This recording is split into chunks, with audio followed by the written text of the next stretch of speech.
애가 힘들어한다 이런 경우. 그런데 저는 그 말씀 드리고 싶어요. 우리가 아무 힘듦도 없이 뭔가 극복해낼 수 없거든요. 그랬을 때 우리가 힘든 과정도 겪고 그러다가 깨닫고 하는 과정을 통해서 성장을 해 나가는 거라고 생각을 해요.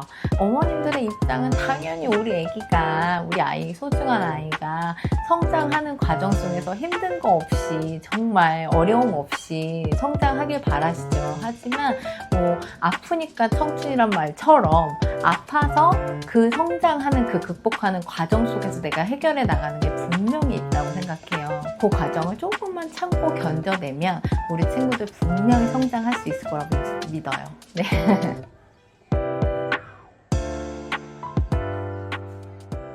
안녕하세요. 안양 만화소마 원장 박은선입니다. 반갑습니다. 먼저 소마라는 시스템에 대해서 말씀을 먼저 드리면, 너무 어려운 사고력 수학 학원보다는 교구를 먼저 저연령 때 많이 익히고 만지고, 그 다음에 이제 그걸 가지고 지면력으로 더해지는 수학에서 최적화되어 있다고 생각해 주시면 좋아요. 그래서 아이들이 저연령에 시작해서도 또 고학년까지 끝까지 잘 갈 수 있는 그런 학원이라고 생각해 주시면 더더욱 좋을 것 같아요. 다른 일반 소마들은 6인 정원 시스템으로 가는데 저희는 거의 최대 5인 정원으로 가요. 그래서 사고력 수학 자체는 토론 기반으로 가기도 하기 때문에 그 토론에서 아이들이 또 얻어져 나오는 수학적 사고력도 있기 때문에 저희가 최대한 그걸 맞추려고 생각했다고 해주시면 좋을 것 같아요. 네. 우리 아이 좀 수학 좀 합니다 하고 테스트를 보러 많이 오세요. 놀라시는 부분들은 어떤 거냐면, 생각보다 수학은 많은 영역들이 있다는 거예요. 내가 생각하는 수학은 수연산 파트에 집중이 되어 있었는데 초등 수학의 수연산 파트만 해결해 나갔더니 고학년이 되어서 이게 문제가 되더라는 거예요. 그래서 고학년이 되어서는 우리 친구가 생각보다 쌓기나무를 잘할 것 같았는데 굉장히 어려워하고, 또 측정 파트가 어머님들이 생각하기에는 단순할 것 같은데 생각보다 복잡하고, 이런 것들에 대해서 아이들이 이해하는 방식을 찾아가는 거예요. 우리가 이제 체득한다고 하거든요. 그래서 몸으로도 느껴보고 또 실제로 교구를 만지면서 이 감각, 직선이라는 게 어떻게 선이 만들어져서 직선인지, 또 면과 면이 만나면 어떤 것들이 만들어지는지, 그래서 도형의 그 생김새도 좀 더 관찰해보고 이렇게 느낀다고 생각해 주시면 좋을 것 같아요. 소마는 레벨을 나눕니다. 나누는 이유는 다른 거 없어요, 사실. 이 친구들이 레벨로 나눴을 때 수업을 잘 할 수 있기 때문에 나누는 거거든요. 나는 1부터 10까지를 알아요. 근데 다른 친구들은 뭐 10부터 100까지를 알아요. 근데 이 친구들을 그냥 한 군데 몰아서 수업을 해버리면 1부터 10까지의 포인트를 맞출 수도 있고 100까지 아는 친구한테 포인트를 맞출 수도 있거든요. 그러면 어쨌든 둘 중에 누구는 못 얻어가는 수업이 될 수 있어요. 그렇기 때문에 수준별 수업을 하는 이유예요. 걱정하지 마시고 우리 아이에게 맞는 수업을 해주시려고 하는구나 라고 생각해 주시면 더 좋을 것 같습니다.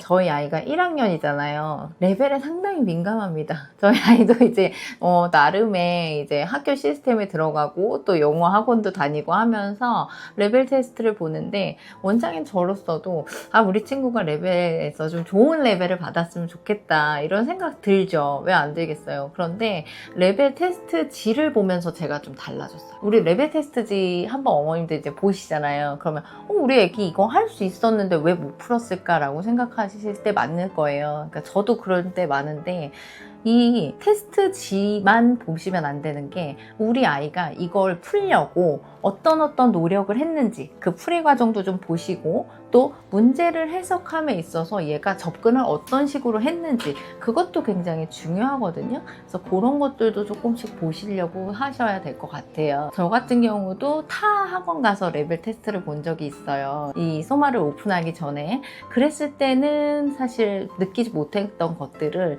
제가 이제 소마를 공부하면서, 소마 시스템을 알아가면서 테스트지를 보면서 이 친구들이 어떻게 접근했는지가 보이고, 제가 테스트 본 친구들만 해도 거의 1000명 가까이 될 것 같아요. 그런데 그 1000명의 친구들이 풀이 방식이 다 다르더라고요. 그런 것들도 중요하다고 생각이 되어집니다. 많은 어머님들이 사고력을 공부하는데 교과도 따로 공부해야 되느냐 하시는 게 있어요. 그래서 저는 제가 아이들의 연령에 따라 다를 거라고 생각이 들어요. 그래서 만약에 우리 친구가 1학년, 2학년이다. 그럼 사실 교과도 따로 할 필요는 없어요, 굳이. 그런데 우리 아이가 3학년 이상이 되어 간다 하면 그때부터는 교과를 같이 하지 않으면 교과식 해석에 이제 있어서 사고력을 배운 내용을 여기다 스며들게 할 수 있는지 그게 좀 더 필요해요. 그런데 그 과정 속에서 일반 교과학원을 가면 단순히 이제 주입식 교육으로 시작된다고 생각해 주시면 돼요. 그래서 사고력도 소마에 그리고 교과도 소마에 맡기시는 어머님들은 아무래도 배웠던 사고력을 교과에 믹스매치 하기 위함이라고 생각해 주시면 좋을 것 같아요. 교과형도 최근에는 출제 방향이 사고력 비중이 늘어나는데 어떤 방식으로 늘어나는지 정확히 어머님들은 간파하지 못하실 때가 있거든요. 그런 것들조차 이제 우리 소마 선생님들이 다 분석해서 단원평가도 대비를 같이 해주시니까 교과도 사고력도 소마에서 같이 맡겨주시면 우리 소마 선생님들이 전혀 걱정 없게 이끌어 주세요. 저희 아이는 6세 때부터 소마를 시작을 했어요. 그래서 지금 이제 8세 아이가 되었는데 6세 때부터 수업했던 내용들이 같으냐? 같지 않아요. 소마는 6세, 7세, 8세 전 학년에 맞춰서 그 레벨에 맞추어서 진행을 하기 때문에 아이들한테 그 나이에 필요한 수학을 계속 가르쳐 주거든요. 그러면 6세 때 교구를 막 거의 한 7, 80% 사용했다면 8세 이후에는 30% 미만으로 줄어들어요. 근데 그것조차 우리 친구가 6세부터 소마를 했는지 아니면 이제 8세에 시작하는지에 따라서 또 다를 수 있을 것 같아요. 네, 그래서 아이들이 이제 언제부터 시작이냐 할 때 뭐 어릴수록 좋아요. 물론 교구를 만져서 어릴수록 좋기는 하죠. 그런데 수학은 언제까지 가냐? 우리 수능 볼 때까지 갈 거잖아요. 그렇기 때문에 이 친구가 8세에 시작해도 늦지 않아요. 6세에 시작하면 더 좋겠죠. 네, 그래서 그 마음을 좀 더 편안하게 오시면 네, 됩니다, 어머니. 초등학교 2학년인 친구가 왔어요. 이제 그 친구가 구구단이 안 되는 상태로 왔어요. 학교 수업을 따라가기가 어려운 정도였어요. 그런데 이제 어머님이 저희한테 그랬어요.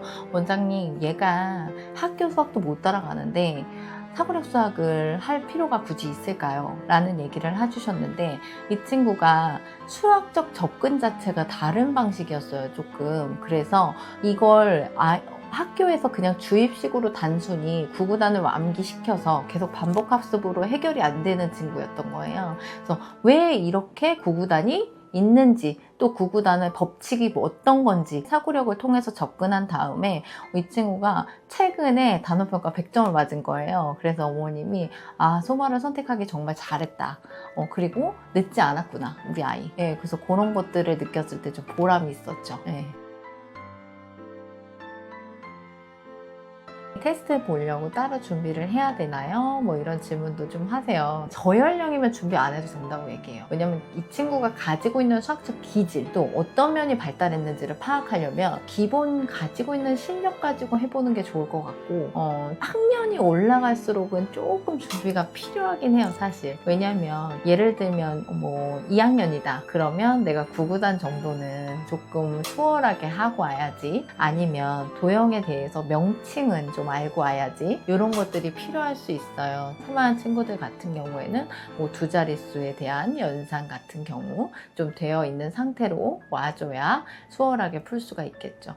그리고 저연령 친구들은 한글의 유무를 굉장히 많이 물어보세요. 사실 6세 친구들 같은 경우는 선생님들이 많이 도와주세요. 이제 아이가 글을 읽을 수 있어도 의미 해석이 안 되는 경우가 대부분이니까. 그런데 7세 친구들 같은 경우에서는 이제 이 문제가 뭐 더하라는 건지 뭘 구하라는 건지 이 정도는 좀 알고 와주면 좋겠죠. 숙제가 많냐 아니면 얼마나 서포트 해줘야 되는지에 대해서 질문들이 좀 많으신 것 같아요. 근데 숙제 같은 경우에도 밤마다 조금씩 다르긴 해요. 예를 들면 이 친구가 이제 막 수학을 시작한 친구예요. 그런데 그 친구한테 뭐 하루에 뭐 5장씩 풀어와라 뭐 이렇게 내줄 수는 없을 것 같아요. 그래서 숙제 같은 경우에도 선생님이 해야 하는 그 권장 진도 안에서 좀 조절을 해주실 수 있기 때문에 어머님들 마음 편히 먹고 오셔도 됩니다. 어머님들이 아이랑 싸우실 것 같으면 그냥 별표 쳐서 보내주세요. 뭐 이런 얘기 많이 드리거든요.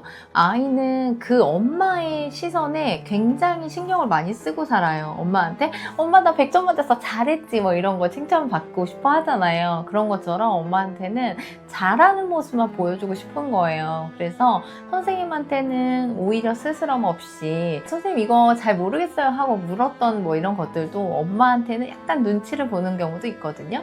그리고 선생님이 수학적으로 접근해서 우리 이런 거 배웠었잖아.